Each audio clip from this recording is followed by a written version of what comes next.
I'm about to get some dirty laundry, dirty laundry. I got some tea for ya, for ya. You know I got it. And I'ma lay it on ya, I'ma lay it on ya in the future. So my friends, this is a story that happened in the mid to late 1970s. And I want you to understand, a lot of my stories are funny, a lot are serious. This one, well, you figure it out. You may laugh, you may not laugh, I'm not sure. But I will tell you this, I have not forgotten this story, and that's for sure. And it all happens in New York City. And why New York City? Well, I was going to school in New York City. I was going to the Gemological Institute in New York City. And I'm trying to become a certified gemologist. That's what I'm trying to do. So I'm going to school and I'm just going back and forth to school and bored stiff because I am just not a student. Never have been, never will be. But I'm trying and I'm doing these things. Well, one night I just happened to go to a bar which is called Regine's. It was on Park Avenue. Great bar, great club. I met two of the most gorgeous women you ever saw in your life. I mean, just gorgeous. And I'm buying them drinks and we're having a grand old time. And before you know it, the evening's over and one of the girls said, hey, listen, this is where I live. Come by tomorrow. I said, well, I have to go to school. And she goes, fuck school, come by tomorrow. I get a beautiful girl who's telling me to come by and I'll be there. That's just the way I've been all my life. So, next thing you know is I go home. Next day, I say, you know what? Screw school. I'm not going to bother school. I'm going to go to this girl's apartment. And her apartment was about 5 blocks away from where I lived. So, I walked to her place. And here I am. I go walking in there. And what do? I knock on the door. It's a big red door. I should have realized right away, a red door. I mean, a red door in New York City. On the Upper East Side. Well, the door opens. And this very stunning, very attractive older woman says, can I help you? And I said, yeah. I said, I have some friends that live here and they told me to come by. And the young lady said, oh, come on in. So I do. I walk in. And she goes, they're upstairs in the sitting room. I said, they are? And it sounded like they were expecting me, but I mean, this made no sense. So I walk up the staircase.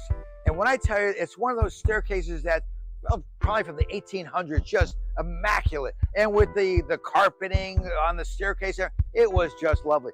I go upstairs. As I go upstairs, there's 5 beautiful, beautiful girls sitting around, having coffee, having tea, whatever. And I walk in and there's the 2 girls I had met at Regine's. And they're like, oh, Rick, how are you?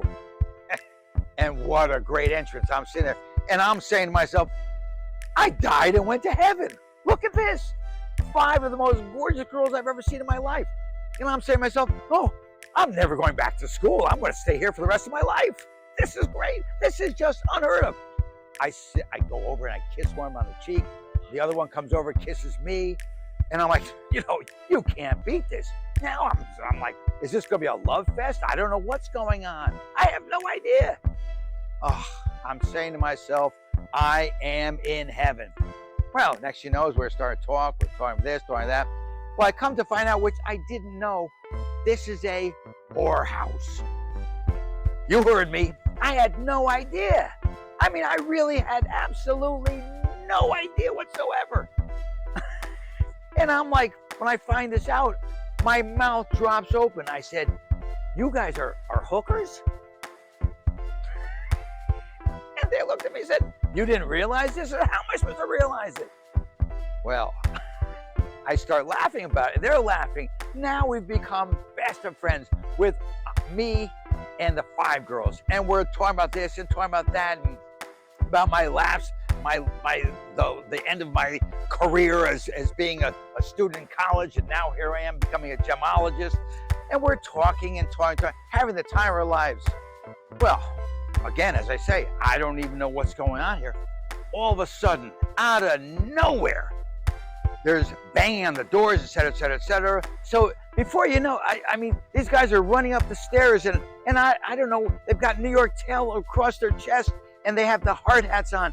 And one guy says, the other guy says, okay, listen, we got a problem with the street here. There's a big fire underneath here with the New York tail lines, da da da. And I'm like, what the hell's going on here? And all of a sudden, another guy comes up and says, this is a raid. A raid. I'm like, oh my God, here I am in a whorehouse in New York City, right off Park Avenue, and there's a raid, and I'm supposed to be in school. I'm like, oh God, why me? What is going on here? I'm like, oh. So one of the girls says, quick, Rick, come with me. She takes my hand, brings me up to the 3rd floor. I go up to the 3rd floor, there's a closet there. Quick, we'll hide in here. And another girl comes in also. So now there's 2 girls and myself in this closet. And I look at the closet, I turn around, there's boxes upon boxes of condoms and lube. I'm hiding out in a closet, in a whorehouse, in New York City, with tons of condoms and lube. Oh, I'm like, you gotta be kidding me. Well, I hear this ruckus downstairs, I hear things slamming and people yelling and going on and on and on, and I don't know what's going on here. And we're trying to be quiet, we're quiet, and we hear people go back and forth by the closet. Nobody's coming in the closet. I say, well, maybe we're okay. I'm hoping we're okay. I don't know what's going on. All of a sudden, the closet door opens, and there's one of the guys with the New York tail and the white hard hat on, and looks and says, everybody out. And the 3 of us walk out of the closet. And as we walk out of the closet, all of a sudden the guy looks at me and goes, what are you doing here? I said, I just came to visit. I swear that's all I said. I just came to visit. And the guy looks at me and goes, you what? I just came to visit. These are friends of mine. What? Wait. You're here to visit? Yes, I'm here to visit. All right, go downstairs and talk to the sergeant. I said, oh, okay. And the girls are like, they're shaking. Because, I mean, these are young college girls trying to earn a living. And I start walking downstairs. As I walk down the stairs, all of a sudden, there's 3 or 4 cops around me. Who are you? What are you doing here? I said, my name's Rick. I'm just a friend. I just came to visit. Okay, well, go downstairs. I said, okay. As I start going downstairs, another guy comes walking and says, what are you doing? I said, I'm going downstairs. Oh, who told you to go downstairs? They did. They told me to go downstairs. So I go downstairs. Now I'm in the main level. And all of a sudden, I see the door wide open. And out in front of the door is ABC, NBC, CBS. They've got the cameras lined. I feel the cameras on me. And there's a group of people all over the place on the street. I look, what do? I go like this. I go, whoa. And I start hiding my face. And as I hide my face, the cameras are following me. And yes, they followed me. They followed me right out the place, down the steps, as I went into the crowd. But want to know the best part? The cops never followed me. But I mean, I was there legally at an illegal place. It happens. Next thing you know, people call me the next day. I saw somebody that looked just like you on the news. But it couldn't be you because I know you're in school. I said, yeah, it wasn't me. True story.